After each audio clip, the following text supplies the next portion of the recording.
Hello friends, welcome to my channel. இன்னைக்கு சேனலில் குலதெய்வத்தை பற்றி தான் பார்க்க போகிறோம். குலதெய்வத்தை எப்படி வழிபாடு செய்கிறது, குலதெய்வம் எதுன்னு தெரியாதவங்க எப்படி வழிபாடு செய்கிறது, தெரிஞ்சவங்க எப்படி குலதெய்வத்தை வழிபாடு பண்ணுறது, ஒருவேளை குலதெய்வத்தோட படத்தை வீட்டில் வச்சுக்க முடியாது அப்படிங்கிறவங்க எப்படி வழிபாடு பண்ணுறது அப்படின்ற முழுமையான விளக்கத்தை இந்த வீடியோவில் பார்க்க போகிறோம். வாங்க வீடியோக்குள்ளே போகலாம். நான் ஃபஸ்ட்டு என்னை பற்றி சொல்லிடுறேன். எனக்கு ஒரு 5 வருஷத்துக்கு முன்னாடி குலதெய்வம் எதுன்னு எனக்கு தெரியாது. நான் சொம்புல வச்சிருக்கேன்ல, இதை மட்டும் தான் வச்சு நான் வழிபாடு செஞ்சேன். இதே மாதிரி ஒரு யூடியூப் சேனலை பார்த்து தான் உண்மையா இருக்குமா பொய்யா இருக்குமான்லாம் நான் எதுவுமே யோசிக்காம கண்ணை மூடிக்கிட்டு முழுசா நம்பி நான் இந்த வேண்டுதலை செஞ்சேன்.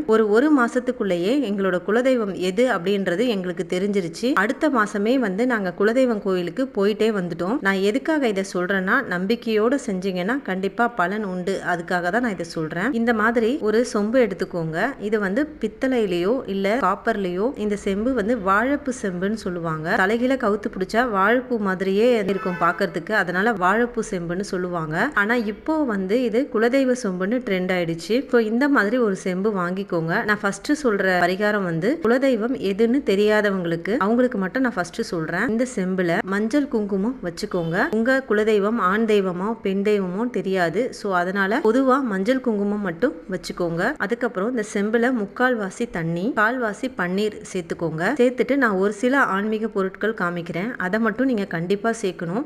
அது எல்லாமே ஒரு பாசிட்டிவ் வைப்ரேஷனை கொண்டு வரக்கூடிய ஒரு பொருட்கள். கிராம்பு, மஞ்சள், குங்குமம், வெட்டி வேர், 2 ஏலக்காய், கொஞ்சமா பச்சை கற்பூரம், இது எல்லாத்தையும் இந்த செம்புல சேர்த்துட்டு ஒரு தட்டு வச்சு எடுத்து வச்சிருங்க. அதுக்கப்புறமா இந்த மாதிரி ஒரு மண் அகல் எடுத்துக்கோங்க. நம்ம எந்த தெய்வத்துக்கு எவ்வளவு விளக்கு போட்டாலும், எவ்வளவு காஸ்ட்லியான விளக்கே ஏத்தினாலும் சரிங்க, நம்ம குலதெய்வம் அப்படின்னு வரும்போது அது எந்த குலதெய்வமா இருந்தாலும் கண்டிப்பா மண்ணகல் தான் நம்ம ஏற்றணும். இந்த மண்ணகல்ல பண்ணிட்டு மஞ்சள் குங்குமம் வச்சுட்டு நான் இலுப்பை எண்ணெய் தான் சேர்த்து ஏற்றுவேன். இலுப்பை எண்ணெயில நிறைய மருத்துவ குணங்கள் இருக்கு. நம்ம சாப்பாட்டில் கூட இந்த இலுப்பை எண்ணெயை கலந்துக்கலாம். அதுக்கு மட்டும் இல்லாமல் நம்ம இலுப்பை எண்ணெயில விளக்கு எரியும் போது அதோட வாசனைகள் வீடு ஃபுல்லா பரவும் போது அதை நம்ம சுவாசிக்கும் போது நமக்கு ரொம்ப நல்லது. இலுப்பை எண்ணெய் காற்றை சுத்தப்படுத்துறதுக்கு ரொம்ப பயன்படுது. அதனாலேயே கோவில்களில் கூட இலுப்பை எண்ணெயில விளக்கேற்றுறத பார்த்துருப்பீங்க. சிவபெருமானுக்கும் குலதெய்வத்துக்கும் இலுப்பை எண்ணெயில விளக்கேத்துறது ரொம்ப விசேஷம். இந்த மாதிரி விளக்க ஏத்திடுங்க. தொடர்ந்து நீங்க ஏத்திக்கிட்டே வாங்க. குலதெய்வம் தெரிகிற வரைக்கும் இப்படி ஏத்திட்டே வாங்க. கண்டிப்பா உங்க சொந்தக்காரங்க மூலயமாகவோ இல்ல கனவுலையோ யார் மூலயமாவது கண்டிப்பா குலதெய்வம் எதுன்னு கண்டிப்பா தெரியும். அடுத்தது குலதெய்வம் எதுன்னு தெரிஞ்சதுக்கு அப்புறமா எப்படி வழிபாடு பண்றது அப்படின்னா, இந்த செம்பை நீங்க தெரிஞ்சதுக்கு அப்புறமும் வச்சு யூஸ் பண்ணலாம். இதே மாதிரி வாரம் வெள்ளிக்கிழமை இதுல இருக்க தண்ணியை ஒரு மரத்தடியில் ஊற்றிட்டு மறுபடியும் ஃப்ரெஷ்ஷாக தண்ணி பிடிச்சி அதில் போடக்கூடிய அந்த பொருட்கள்லாம் போட்டு நீங்கள் அப்படியே கண்டினியூவாக வெள்ளிக்கிழமை ஏற்றிட்டு வரலாம். ஒருவேளை உங்களுக்கு குலதெய்வம் தெரிஞ்சிருச்சு அப்படின்னா இந்த சொம்பை நீங்கள் ஸ்கிப் பண்ணிவிட்டு இந்த விளக்க மட்டும் ரெகுலராக ஏற்றிட்டே வாங்க.